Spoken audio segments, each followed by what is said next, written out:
Maseret Eruvin, résumé du Daf Samech Aleph.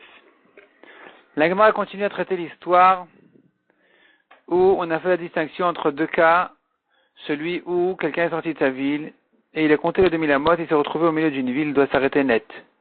Si par contre les 2000 amot se terminent en fin de ville, il pourra considérer cette deuxième ville à tout entière comme 4 amot et compléter ces 2000 amot ensuite. La Gemara prouve cette distinction entre ces deux cas différents-là des Mishnayot. La Gemara repousse les preuves selon d'autres versions où on n'aurait plus de preuves. La Gemara dit que dans le cas cependant où il a placé son hérouf dans la deuxième ville, là il est clair que, au moins selon Rachamim, il peut compter toute la deuxième ville entière comme 4 amot, même si il termine depuis sa maison les 2000 amot au milieu de cette deuxième ville dans laquelle se trouve son hérouf, il pourra le compter comme 4 amot tout entière et ensuite compter encore à nouveau 2000 amot de l'autre côté de la ville, puisque son hérouf se trouve dans cette grande ville-là, eh bien, il aura droit à 2000 amot tout autour de cette grande ville-là, à l'extérieur de la ville. Encore 2000 amot.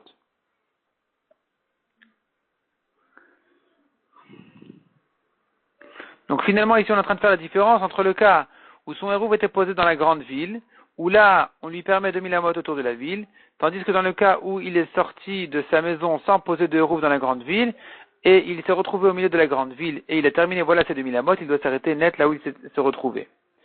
La Gemara ensuite dit, une ville qui est installée à côté d'un fleuve, au rebord d'un fleuve, et donc les gens ils se sentent pas très sécurisés, ils risquent de tomber, ils sont pas très tranquilles. Il faudrait, pour considérer cette habitation-là comme une ville officielle, autour de laquelle on commence à compter les 2000 amot, il faudrait placer une daka, une forme de tour à tapetar qui serait haute de 4 amot, de manière à bien marquer le fait que les gens se considèrent isolés du fleuve, et que cette habitation est vraiment une habitation formelle, officielle, qui en fait une vraie ville, autour de laquelle on peut compter les 2000 amot. Sinon, il faudrait que chacun compte à partir de sa maison les 2000 amot, comme si c'était des habitations de cabanes, qui n'étaient pas vraiment une ville. La Gemara raconte ensuite l'histoire des deux villes, qui étaient sur la montagne, une qui s'appelait Gader en haut, l'autre qui s'appelait Khamtan en bas. Et voilà que Rabbi a permis aux gens de Khamtan, plutôt aux gens de Gader de descendre à Khamtan, mais a interdit aux gens de Khamtan de monter à Gader. Et pourquoi cette différence? La Gemara explique cette différence-là de 4 manières. La Gemara donne 4 explications pourquoi la différence entre les gens de Gader et les gens de Khamtan, ceux-là avaient le droit de descendre, les autres n'avaient pas le droit de monter. Soit première explication, c'est justement comme on a dit, les gens de Gader qui étaient en haut de la montagne avaient placé une daka, une forme de tour à tapetar en bas de leur ville, de manière à ne pas se considérer comme des gens qui habitent à côté d'un précipice, de manière à considérer leur ville comme vraiment une vraie ville formelle, officielle, autour de laquelle on peut compter les 2000 amot. Et donc, à partir de l'extérieur de leur ville, ils comptent 2000 amot qui se terminent en fin de Khamtan. Tandis que les habitants de Khamtan n'avaient pas laissé une daka en bas de leur ville, ils étaient encore ouverts sur le précipice sur la suite de la montagne, et donc c'est pas considéré comme une habitation formelle, comme une ville, et donc à partir de ce moment-là, chacun doit compter ses 2000 amot à partir de sa maison. Ces 2000 amot pourraient se terminer au milieu de la ville de Gader, et ils n'auraient pas le droit de continuer, de traverser toute la ville de Gader. C'est pour ça que Rabbi a permis aux gens de Gader de descendre à Khamtan, parce qu'ils s'étaient fait une daka, ils sont considérés comme une ville. Par contre, les habitants de Khamtan ne peuvent pas monter à Gader, parce qu'ils ne sont pas considérés comme une ville, sachant qu'ils n'ont pas laissé de daka en bas de leur ville. Deuxième explication de la Gemara, c'est pas du tout une histoire de Troumin, c'est pas du tout une histoire de permis ou interdit. Simplement, les gens de Gader, ils frappaient les gens de Khamtan qui montaient chez eux. C'est pour ça qu'on a interdit aux gens de Khamtan de monter à Gader, tandis que les gens de Gader pouvaient descendre à Khamtan, parce que là-bas, les gens de Gader ne se sentaient pas suffisamment sûrs d'eux-mêmes pour frapper les gens de Khamtan. Troisième explication de la Gemara, on revient à un problème de Troumin, qui serait que Khamtan avait une forme d'arc. Et donc, en comptant à partir du centre de l'arc pour ceux qui habitent là-bas, on termine les 2000 amot avant la fin de Gader. Donc, c'est pour ça que Rabbi leur a interdit de traverser la ville de Gader. Tandis que les gens de Gader ne commencent à compter leurs 2000 amot qu'après leur ville. Et donc, finalement, toute la ville de Khamtan est avalée dans leurs 2000 amot. Et donc, ils ont lui été autorisés de traverser la ville de Khamtan. Et enfin, quatrième explication qui serait de dire, Gader était une grande ville, Khamtan était une petite ville. Les habitants de Khamtan, en sortant de leur ville, commencent à compter les 2000 amot depuis qu'ils sortent de leur ville, mais ça se termine au milieu de Gader. Tandis que les gens de Gader ne commencent leurs 2000 amot que depuis l'extérieur de leur ville. Et donc, à partir de ce moment-là, ils ont toute la ville de Khamtan qui est inclue dans leurs 2000 amot. Mishnah suivante. Les habitants de la grande ville peuvent traverser toute la petite ville qui est à côté d'eux, parce qu'elle est comptée tout entière comme 4 amot. Les gens de la petite ville peuvent aussi considérer toute la grande ville comme 4 amot, dans le cas où ils ont laissé un hérouv dans la grande ville.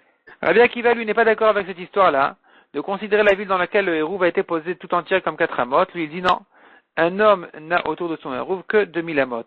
Donc si son hérouv est posé à l'est de la ville voisine, il va compter les 2000 amot tout autour de l'est de la ville voisine.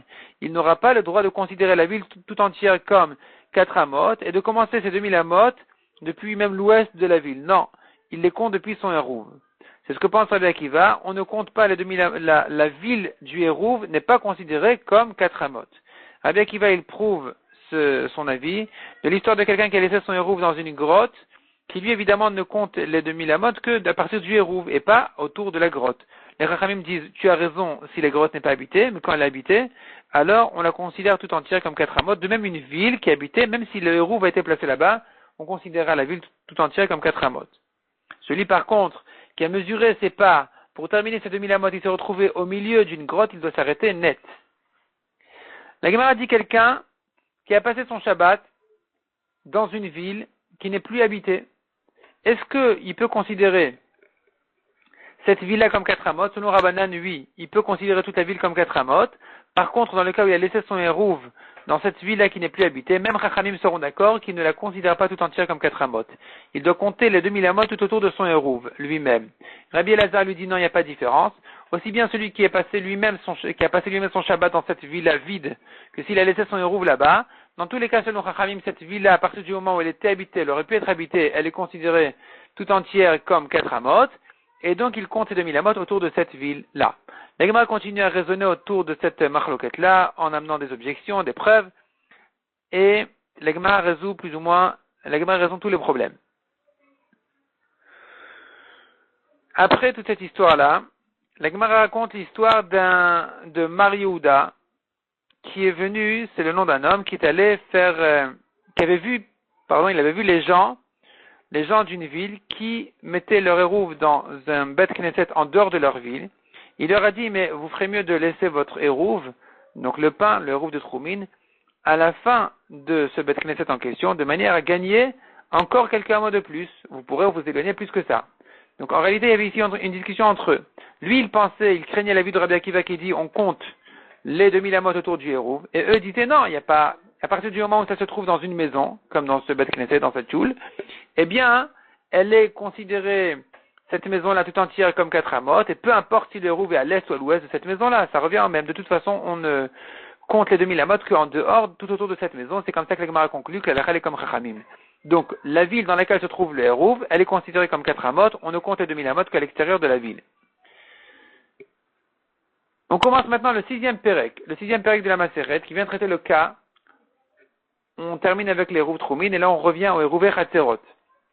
Dans les hérouv Hatzerot, qui sont plusieurs voisins qui habitent autour d'un Hatzer ou bien d'un bâtiment, et que donc finalement, ils n'ont pas le droit de sortir d'un objet de leur maison parce que ils se retrouvent dans la propriété qui est commune à tout le monde.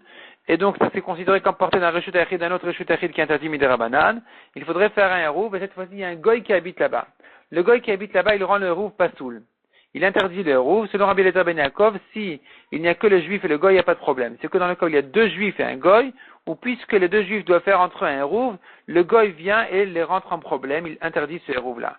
La Gemara ensuite ramène encore une discussion à propos, donc en réalité cette halakha ne concerne pas qu'un goy, il concerne aussi un juif qui ne croit pas au hérouv, qui n'est pas shomer Shabbat. De même dit la Gemara un tzduki. En réalité il y a une solution qui s'appelle bitul reshut.